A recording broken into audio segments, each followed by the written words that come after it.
Hey, good morning, Old Hickory. Good morning. All right, so this is the first of a series of ODPs on different battles that the 30th fought in, and then some other ones. So, wait a minute, I gotta fix one more thing before you start. So you got like a little piece of paper in your pocket. Most officers and NCOs carry like a notepad. So I'm telling you, write little notes down, because you get to the end, your mind's already changed. You're getting the hell out of here and doing something different. So you ought to have a little notepad or something. So next time we show up, you know what I expect, okay? You got a freebie today. Most of you have anyway, but it's good. So, yes, sir.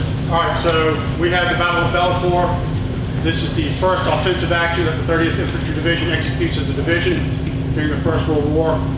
And it's one of the pivotal battles of the First World War because it leads to the eventual collapse of the German army. So this is, you'll find that we are successful in this battle, and it leads to another series of battles over 100 days that eventually breaks the will of the German General Staff and forces them to go to the German Kaiser and sue for peace.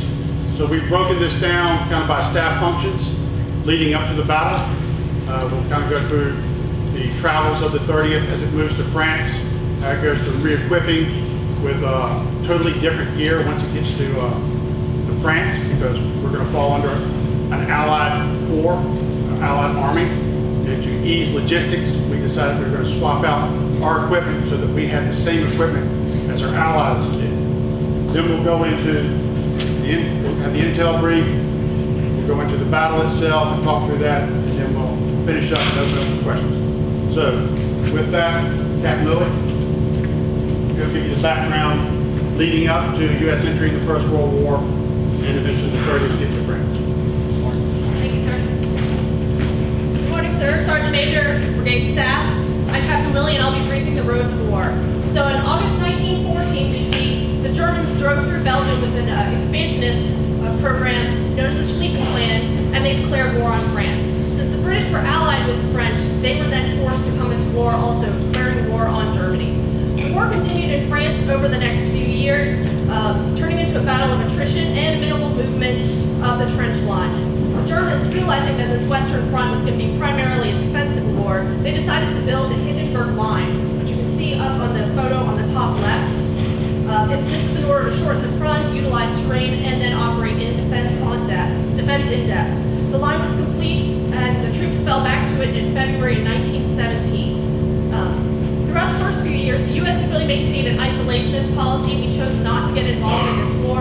However, we were supplying the Allied forces logistically crossing the Atlantic Ocean. German U-boats were attacking our merchant ships throughout the course of the first few years of the war, and ultimately the U.S. was forced to join the war, declaring war on Germany April 6th of 1917. The American Expeditionary Forces, which were led by General Pershing throughout the war, he resisted having his units split up, and he didn't want them simply being used as replacements for the Allied forces, so instead he insisted upon his units being used as full divisions. The Allied forces were concerned about the Americans' lack of experience because they hadn't been at war for the past few years, but ultimately these entire divisions and corps were used intact during the war and sometimes take on to British or Australian forces. In July of 1917, the 30th Infantry Division enters federal service in support of this war. The Germans, of course, were concerned about continuing war on two fronts because they did have the Eastern Front against Russia. They began focusing on ending the war on the Eastern Front. In March of 1918, they signed the Treaty of Brest-Litovsk with the Russians. The Russians were embroiled in a civil war, and they also had the new Bolshevik regime, so they were concerned with getting out of the war. So they ceded significant territory in order to exit the war and focus on their internal problems. The Germans used this to their advantage, shuffling almost 50 divisions to the Western Front from the Eastern Front in order to begin the March 1918 Ludendorff offensive.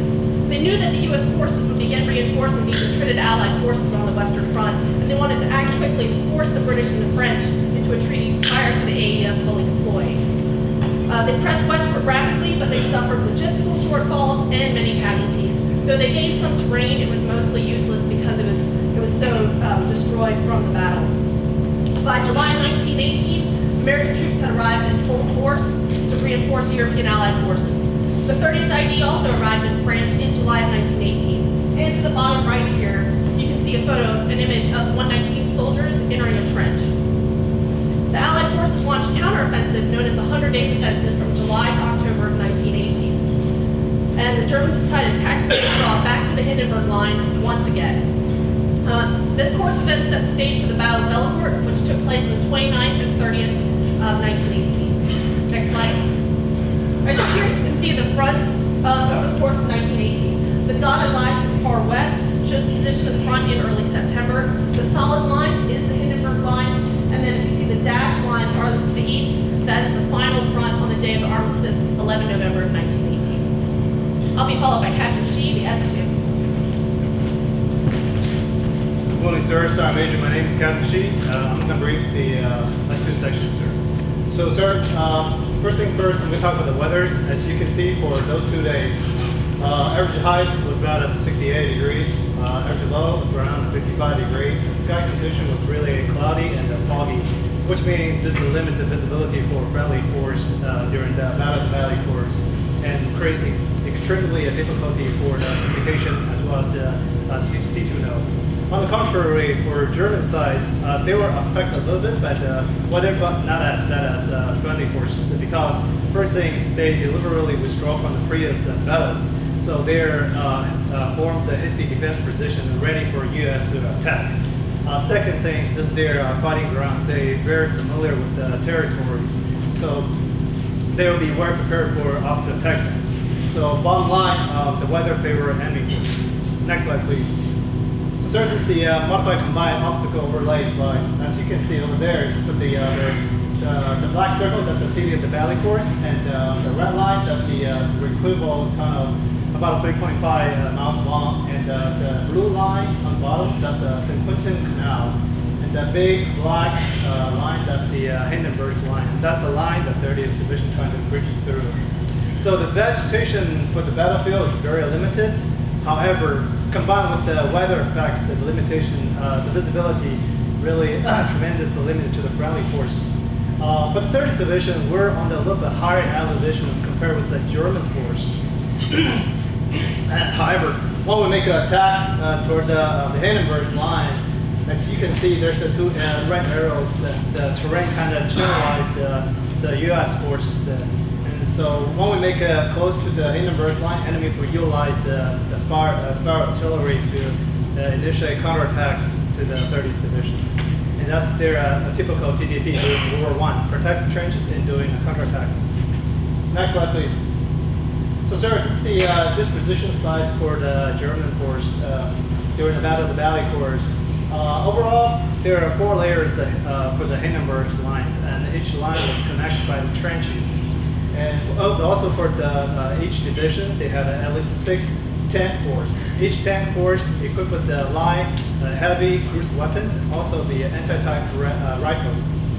And this tank force were utilized to provide fire support to its neighbor trenches to defend their trenches. And next slide, please. So, sir, this is the picture showing you the south end of the tunnel as well as the east and west bank of the St. Quentin rivers. Next slide. So before we're talking about the enemy safe temps, we're going to talk about some key data here. For standard German infantry division in World War I, the size of the troop was around about 6,500 people. This number was a little bit higher in the late 1917. But due to the casualty from the previous battles and the advancement of the widely used cruise weapons, number decreased down.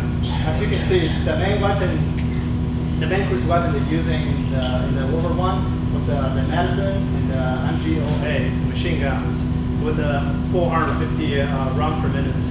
So what that means is it creates very effectively fire nets to protect the trench, and that's the main thing they care about, protect the trench. And also they had about 48 artillery pieces and 24-ish mortars. During the same times, U.S. force is about 3 times larger than the German force. However, we only have about 260-ish machine guns. So definitely, German has the far superiority than us. Next slide, please. So this is the enemy's attempts from the bird views. During the Battle of the Valley Court, we're fighting against 185th Infantry Reserve Divisions. On the west side of the city of the Valley Course, they were protected by the 161st Infantry Regiment. On the south side was protected by the 28th Infantry Infantry Regiment. And on the eastern side, that was protected by the 65th Infantry Regiment. And on the left side, the 65th, that's the division boundary, and protected by the 75th divisions. Next slide, please. So for the Battle of the Valley Corps, 30th, 119 and 120 was ordered to attack, and 118 and 117 was on the reserve. Three going to cover a little bit more details for the full force movements. So for the enemies, their main goals for this battle is to protect their line, the Hindenburg Line, also conduct counterattacks. And so, as I said earlier, the 160 and the 128th and the 66th, they're in their position to conduct counterattacks on the U.S. big rations, and artillery on the back end to fire supports. Luckily, we have a very good intel at the time, so we'll be able to take their artillery piece ahead of time. Otherwise, the U.S. will encounter heavy casualties during the battles. Next slide, please. So I'm going to talk about the order of battle for the enemy's divisions. Here I'm going to use the 75th Reserve Division as examples. So for 75th Division, they had one infantry brigade, one cav brigade, one artillery brigade, and one engineer battalion. For the infantry brigade, they had 3 infantry regiments, and for artillery brigade, they had 1 artillery regiment and a foot artillery battalion, which is the foot artillery battalion. And for the infantry battalion, they had a 2 engineer company and a minor warfare company, which doesn't exist anymore. They basically provide, it's a trench mortar unit, which provide close fire supports to the trenches to doing counterattacks.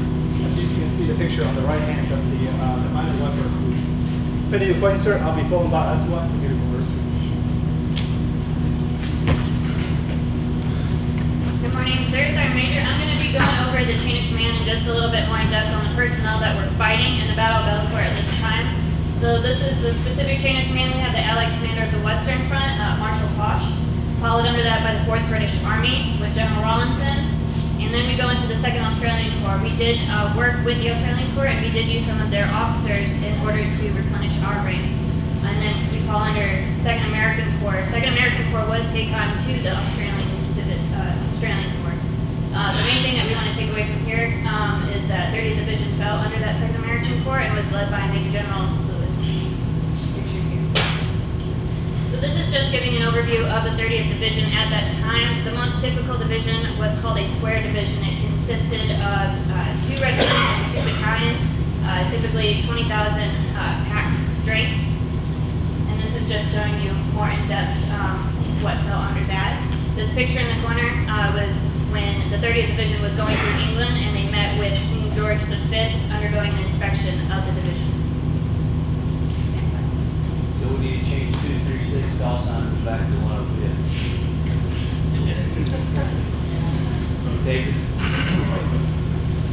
So this is just going more in depth for the infantry regiment, showing you that there was typically 112 officers with a little over 3,700 enlisted, and going more in depth with the line companies and the battalion HQs.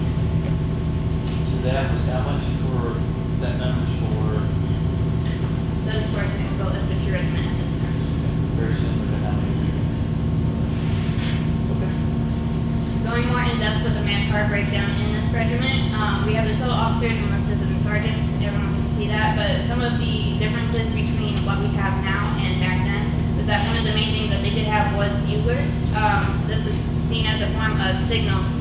They would call out different sounds and rhythms in order to alert soldiers when they had to retreat and move across the battlefield. I'll be followed by the chaplain with any of your questions. Good morning, Sir Sergeant Major, Skeleton Battalions, and Chaplain Joyner. I'll be looking over the religious support in World War I. Chaplain Corps existed pretty much since the beginning, all the way back to the Revolutionary War. But World War I, we kind of got to see a little bit of an explosion, if you will, of what the Chaplain Corps actually could look like and what it will be. It's the first war to officially have an enlisted soldier support the chaplain. In 1909, General Order Number 253 put an enlisted soldier, what we today know as the religious affairs specialist, to work with, and that's the first picture you see there. It's just a chaplain with their chaplain assistant in Europe getting ready for World War I. And then also, when World War I first started, the U.S. got involved, and there was only about 150 chaplains that were called into action. And then in 1918, a law changed that so that a chaplain would be required for every 1,200 soldiers. So that created this huge gap in the chaplain corps. There was a lot of empty spaces to fill. And so the unique thing about World War I is that they called in civilians. The YMCA, Salvation Army, Knights of Columbus all sent people literally from like the pulpit to the front lines really quickly in World War I. A lot of those guys ended up becoming enlisted or commissioned officers through that process, but it did, I consider some of them the bravest chaplains that we've seen. Just the fact that they had very little training and literally went straight to the front lines of that war to do what was called for the country. But what that meant for the Battle of Belcourt, if you'll see, the nurture the living, care for the wounded, honor the fallen, those are the core principles of the chaplain corps. They're still true today, and that's exactly what you would have seen before the Battle of Belcourt from the chaplains that worked there. They had minimal field kits, like I said, the chaplain corps was exploding during that time, but they didn't have a lot of field kits, so they brought what they could. And in the bottom right picture, you can see they're literally holding services in the shambles of a bombed out church. So they literally just took advantage of whatever space they could find to provide support for the soldiers. And so leading into the battle, that's what they're going to be doing, is caring for the mental, spiritual, and emotional well-being of those soldiers as they prepare for many of them would be death and injury. And then as the battle goes on, they're caring for the wounded. They're in the midst of the battle. A lot of those images you see, like chaplains and the medics are right there, performing ministrations, last rites. Like I said, they're some of the bravest chaplains I think we've seen in modern history. And then honor the fallen. So during World War I, a lot of times you bury the soldiers right on site, hasty burials. And so chaplains were a key part of that, making sure that honor and that sacredness of death was performed for each and every soldier, at least until perhaps they could be buried in one of the American cemeteries in Europe or once they were back home. And so that's the other picture you see there. But the key core components, nurture the living, care for the wounded, and honor the fallen, while they followed all those, today we still do that. It's just evolved a little bit more. I'll be followed by Captain Yer and logistics. Hey, good morning, sir. Sergeant Major, brothers and sisters of Old Hickory. Hey, so this morning we'll talk about sustainment operations, support operations throughout World War I. So leading into World War I, we've gone back to more reserve military, where we had downgraded after our previous wars of the 19th century, moving in to the beginning of World War I. We saw the advancement of new weaponry. We went from bolt action to machine guns, heavy fire artillery, and the requirements for different fuel, because now we had moved into mechanized G-lock operations, utilizing vehicles and stuff to run up and down the road, and also tank operations. So the beginning of the 19th century identified for us a higher requirement for resupply across the battlefield. Next slide. So here is one of the main ways that we utilize in the sustainment corps to provide sustainment forward to the warfighter. We utilize trench trains, not to be confused with Thomas the train, but they are the same size and make as a small child's train like you see at the State Fair. What they would do is carry multiple wagons behind them and carry track, and we're able to lay track as they move through the trench, and could move different directions as the trench would move forward or come back. It was the main line that we used during that time to also move soldiers and to also move artillery pieces and to move the ammunition for them. The beginning of World War I, we saw a very high rate of battle where we had a lot of mobility taking place, and then it all of a sudden just stopped and turned into static trench warfare. The high mobility warfare caused huge problems for the sustainment world just because we didn't have the ability to provide sustainment forward to the forward line of troops. Next slide. So here's how 30th Brigade moved out of Conus to enter into the war. We moved out of out of the ports of Virginia, New Jersey, and New York, sailed across the North Atlantic using commercial cargo liners, military vessels, captured German boats, and then also Allied warships that would protect us as we went across the North Atlantic. Entered into the United Kingdom, where they more or less built combat power, started getting ready, and then we entered into France through Calais. The main form of movement, like I said before, was going to be trains for pack movement, vessels to go across the ocean, And then at the end of the day, we utilized LPC, leather personnel carriers. A lot of troops spent time on their feet moving across the battlefield versus getting on the back of the truck and riding down the road. Next slide. So here, World War I set a precedence for the Sustainment Corps for services of supply, which was initiated by General John Pershing. He set in place how we needed to be able to support forward and maintain days of supply, if you will. So in the Sustainment Corps now, we utilize it as DOS, days of supply. So when you find yourself at the base camps, which are identified in the light blue and the multicolored, they had to maintain 90 days of supply. And as you move forward to the forward line, they had to maintain 45 days and 15 days of supply, 15 days on the front line. That way, if the effects were to take place, German U-boats sink one of our supply ships as they cross the North Atlantic from the United States, we were able to still support the war fighters so they could continue to lean forward in the foxhole. Next slide. This is just a breakout of their timeline, 30th Division's timeline throughout World War I. So you'll see there at the top, 5th of July, they entered into Calais. On the 7th of July, they moved to the fort, which I'm not going to pronounce because I cannot pronounce it, to conduct second phase of training. So just doing their rehearsals and stuff to get ready to go to the front line. They found themselves on the front line on 17 August when they completed their training and conducted gas attacks along the front line, 120th Regiment in their section of line using over 2,500 canisters of chlorine gas. And then in 6 September, they were relieved and moved south on the 19th through the 23rd. They conducted their rehearsals again and prepared for the attack on the 29th of September. Next slide. So if you will, so up here you see Calais here to the north. They moved over to here to conduct their battle drills and rehearsals. They move along the front line. This is where they conducted their gas attack.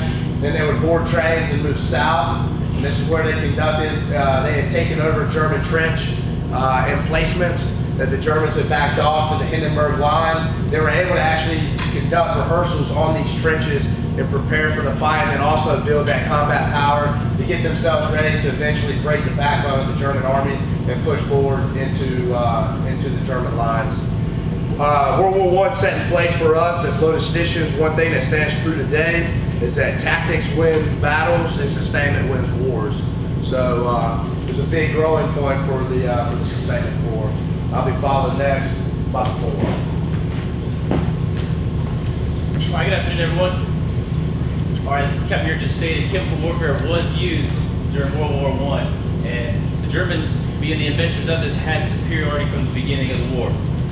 They would use that phosgene chlorine mix loaded in artillery shells that they would barrage with prior to attack. So, in response, the French were the first to actually be able to counteract this using mustard gas. Mustard gas, being just a blister agent, would cause irritation to the skin, but not quite the same casualty-producing effects of the chlorine gas. Obviously, with no response early in the war, the psychological effects were huge.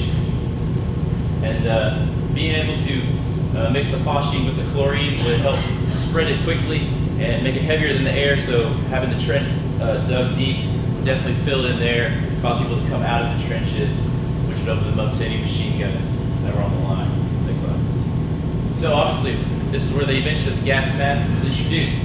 Prior to that, they would use urine-soaked rags with the ammonia from the urine to help counteract that chlorine gas. These masks were new, they were prone to break, definitely would fog up. The commanders would actually have the soldiers play leapfrog to try to implement them to the mask. All right, next slide. So, moving into that individual soldier equipment, we can see a typical layout that an infantry soldier would probably have. Definitely issued one uniform, one pair of boots. They didn't have any chest level armor being in the trench. The only armor they would wear was on their hat or with their helmet. With all the advancements of technology at the time, it's nice to know that the canteen cup has stood the test of time. Top row. Down below here, you see the ammo belt that they would wear, leather. Next slide. So now we see our soldier here donning his equipment. That soldier would carry up 60 to 80 rounds on their belt, possibly more. If they were moved from place to place, they could carry anywhere from 40 to 50 pounds individually. Next slide. So, their weapon was extremely important. The Americans loved the Model 1917 that shot 30-06. However, because we were integrated with British troops, we had to integrate with their ammo as well. Many soldiers were fielded the Lee Enfield Mark III down here. Next slide. So machine gun technology was something that was a huge advancement during World War I. This left picture here, you see several technologies involved. You see magazine fed, they had belt fed, they had water cooled, they had air cooled. All of this basically at the beginning of the war was made by the French and the British. Now to our right though, we have the Browning automatic rifle, which wasn't implemented until later in the war, but was a huge advancement in technology because of the lightness. It allowed us to begin to maneuver with our machine guns instead of having stationary points. They would fire 450 to 600 rounds per minute. Next slide. And then armor. Armor was a huge, huge advantage in 1917, especially in the advancement to the Hindenburg Line. So the early developments of this, they categorized them as male and female tanks. The main difference in the female tank was that it had machine guns out the side to prevent any enemy troops flanking the side to try to avoid the main gun and counteract our tanks. Next slide. So what do these soldiers eat? Obviously, probably not great food. But on the right here, we have a ration that would typically sustain one soldier for 24 hours. It would be the size of a box that your boots might come in. You've got everything in there from small soups, cigarettes, table stew, some Horlicks tablets, which I have no idea what those are.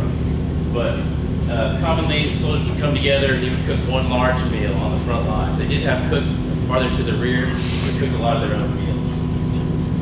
Feeding that number of soldiers was a huge, huge logistical problem. And so the rationing of bread or any other food that could be shipped forward was an issue. Next slide. So here we just see the Battle of the Somme, soldiers enjoying a meal at the front, very close to the trench line. Next slide. So Captain Muir also referred to these small trains that were used for logistical resupply. Here's one carrying many artillery shells to what was later very important in the Battle of Bellecourt as the Ford barrage moved in on the Hindenburg Line. And that concludes my portion. I'll be followed by 6. All right, perfect. Good morning. Good morning, sir. Sergeant Major. This is probably the most interesting section I think I do in S6. So, regardless of the mission, regardless of the battle, regardless of whatever, signal leaders are always trying to do a very solid and robust peace plan. So, primary, alternate, contingency, and emergency. However, doing research on 1917 and other battles, you notice sometimes they didn't have an emergency, didn't have a contingency, alternate. They were left with the primary, and that primary was running. All right, so as you can see on the right is Zombieland. Everybody knows rule number 1 is Zombieland is cardio. And they obviously, on the left, you have the movie 1917. Soldier was running all the way around, didn't have any other communication to try to relay a message to the front lines. So, all joking aside, there was some good infrastructure set up. So in trench warfare, it really was a telephone system. So in the trenches, they would run this telephone wire about 4 foot off the ground from one end to the other and into the different CPs to make communication. Between the trenches, they actually buried it and kind of protected it from indirect fire, and also it was an obstacle for them to run around into. If there wasn't wires, they used this cool technology called TPS, so Telegraph Power Soul. And what it was is that they took this machine, drove some metal rods into the ground, and they could relay messages from there. So the good thing about it was that it was kind of resistant indirect fire because it couldn't blow up any lines or get cut. However, anybody that had that machine could take it. It was before crypto, before we could load SKLs and get things going. And it was unsecure and access about 3 kilometers. As you can see in the battle, we weren't moving that far, but it was a good technology that they used in the French had for this. So other than these, they also did have some equipment they used for the battle. So next slide. So signal flags, the wigwag flags that we've always had, were around, they were using them. They were just upgraded. So they had a cool little fishing rod in them, made it a little more resistant, a little more flexible for damage. However, though, they did mark the tanks during this battle. In the battle, the tank had a green and white flag on it, and the enemy had been cleaned up, and advance may continue. You had a yellow and red flag, so the tank was in trouble, but advance may continue without the tank. And then a red, white, and blue flag meant the tank was out of commission and it was coming out of action.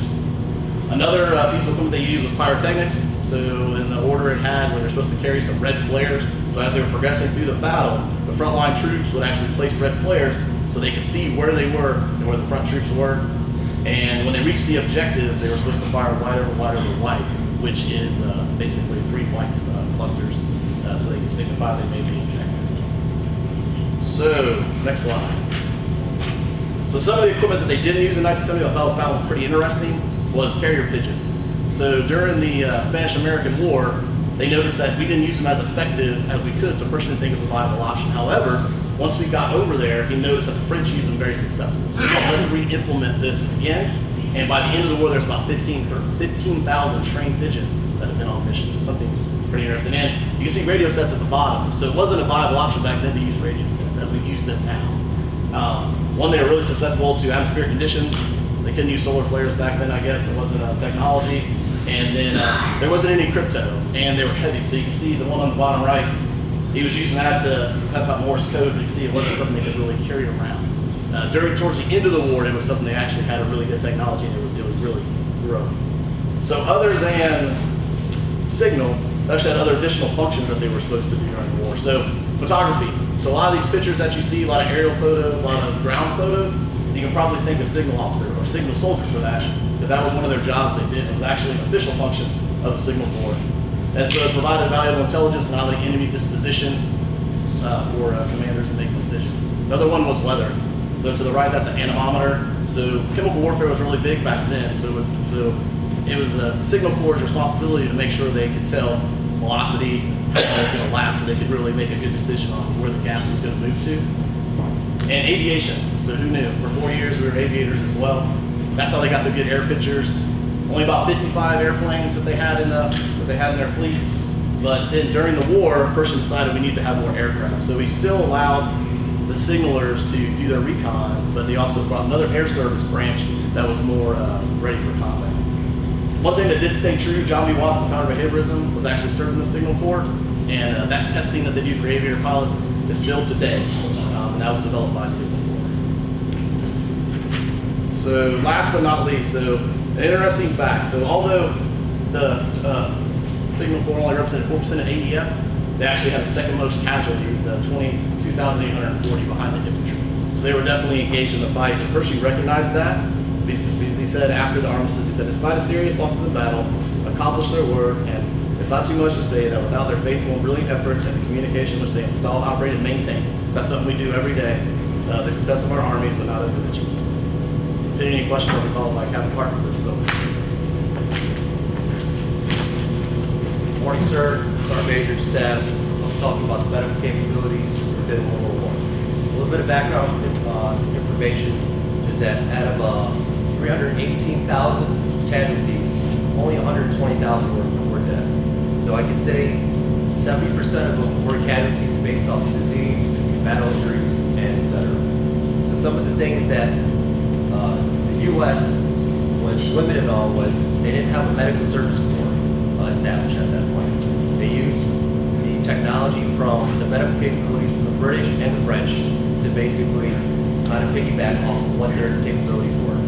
So first one, the stretcher bearer was one of the primary sources to transport injured patients from the front line to the first casualty collection station. So what we know now as the casualty collection point. From that point, they would pull these soldiers from that point to a transportation method 6 to 8 miles behind the front line. Right. So these hospitals were designed to only hold about 150 to 400 casualties at a time, but they were getting thousands of casualties. So what did they have to do? They basically, what we have now is a casualty collection card. They prioritize based off of who they would be able to save.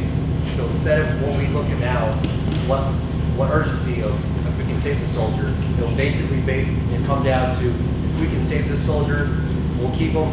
If not, they'll have to stay in place and keep on driving on. So one of the other things that was mainly important was the disease and hygiene within the battlefield. So in trench warfare, you have considerations with ticks, rats that carry diseases. You're fighting alongside dead bodies for weeks at a time, as well as developing trench foot, as well as gas attacks. Some of the preventative ways that they've tried to mitigate that was to get soldiers off of the front line and change their uniforms and clean them up. Soldiers were only issued one pair of uniform. So what you had on is what you were going to wear for the next 3 to 4 weeks. One of the other things that was a huge factor was these soldiers on the front line were affected by shell shock. Similar to PTSD, these soldiers were hit with artillery on a constant basis, and it really did a psychological factor to the individual soldiers. And lastly, the influenza. So we talked about the flu and how deadly that disease is. Even to this day, we currently are fighting a disease that we are trying to treat and we have vaccines for. But at the day, we had a lot of casualties from basically diseases that were inbred in these trench warfare. So evacuations, like I said, they had to evacuate them 6 to 8 miles, and this was something that they prioritized with the British and the French, based off of what the medical care was. Okay, next slide. So just going into more like the care of medical care behind the front line. In World War I, a lot of the soldiers did not trust medical care. Why? Because once they found out that they were injured or wounded, they would want to continue to fight, as well as they knew that there was no solution to go back to the fight without finding out that they had a gunshot wound to their arm, so their arm was being amputated. So they had a lot of fears within the medical side. Also, we didn't have a lot of the medical advantages that the French and the British had, so they adopted using the blood transfusion as well as x-rays during that time. So current day, we do still use litters and some of the medical capabilities that we used back in the day, but we have now unlimited amount of resources to go ahead and evacuate a soldier within 24 hours. So back in the day where soldiers were dying from disease-borne illnesses, we're able to treat that on the spot and also evacuate somebody from our location with medevac as well as some of the other higher level echelons of care. Any questions? If it doesn't think it's shot, you're gonna have to cut more than one. Sir, if your arm was shot and it was infected, they would look at it, they would basically treat it with salt water, give you a bottle of whiskey, and they would... I know about now.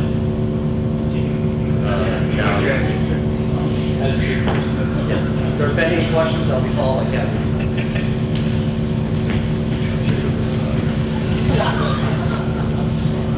Morning, sir. Sergeant Major. Captain Reeves S3. So, the Hindenburg Line was strategically placed behind the St. Quentin Canal. The canal, with its 30-foot in maintenance, presented a major obstacle to infantry, especially tanks. However, the canal went through a tunnel for about 3.5 miles under the town of Bellecourt. Our higher headquarters, 2nd American Corps, which composed of the 27th and the 30th Infantry Division, was tasked with breaching the Hindenburg Line right along this tunnel. So the mission for the 30th Infantry Division on 29/05/50 September 18, 30th Infantry Division is to attack in zone along to phase line green to defeat the German 185th Infantry Division and establish a defensive line no later than 29/1300 September 18 from the north entrance of the St. Quentin Canal to village of Norroy, which is phase line green, on order to allow passage of lines for the 2nd Australian Corps Export to Exploitation Force, 5th Australian Infantry Division to continue the attack. And on order, 30th Infantry Division will reinforce the 5th Australian Infantry attack to defeat the enemy forces along phase line green. Commander's intent, I want to rapidly defeat the enemy forces between phase line white and green in order to establish a new division line in preparation to pass through the Corps' exploitation force. It is imperative that the assault force maintains contact with the barrage and passes enemy strong points whenever possible. and for follow-on regiments to defeat the bypassed enemy strong points in zone up to phase line green. The end state will be the division is defended along phase line green, prepared to defeat enemy counterattacks and conduct forward passage of lines of core exploitation force. So the attack commenced at 0550 with a very heavy artillery barrage from phase line white to green. The main effort, 119th and 120th regiments, supported by tanks, moved from phase line white to green. Fires supported the effort with a creeping barrage, which lifted and shifted fires every 40 meters every 4 minutes, as indicated by the very small lines between phase lines white and green. Over 40 lines, over 40 lift and shifts for the fighters. In the event the tanks could not keep up with the barrage due to mechanical failure, obstacles, the infantry would continue the advance. The attack started as planned, but due to the fog, as mentioned by the S2, and the smoke from the barrage, the visibility was limited to no more than 6 meters, effectively shutting down all command and control. The fog did provide concealment, however, for the advancing forces, which impeded the Germans' reaction time, which aided in the surprise enemy strong points, surprising the enemy strong points, leading to a lot of close quarters combat. Due to the rehearsals from the units all the way down to the lowest level, they were able to continue the attack even without the command and control in the formations. By 0725, the 119th and 120th regiments breached the main line of the German defense and seized the southern end of the St. Quentin Canal. Upon the initial breach, the 117th and the 118th regiments stepped off and followed, engaging enemy strong points in a planned mop-up operation to clean up and clear out any German defenders that were passed by from the initial attack. At 11:45, the American forces of the 30th ID reached phase line green and had seized objectives Bellecourt and Norway, and were setting conditions for the forward passes of lines for the 5th Australian Exploitation Force. The 30th ID remains on phase line green for the duration of the battle before being relieved about 2 to 3 days later. I'll be followed by the XO for any follow-up lesson order. Hey, sir, Sergeant Major, ladies and gentlemen, good morning. So what the team did is pulled out a couple of golden threads from each of their warfighting functions that really tied World War I to the current fight. So what we found are some of the golden threads that we found. For the S2, of course, is the weather and the environment can also have a significant impact on operations. IPB and timely intelligence is critical for planning, and additionally, we always have to have those contingencies or branch plans, as we saw during Bellecourt.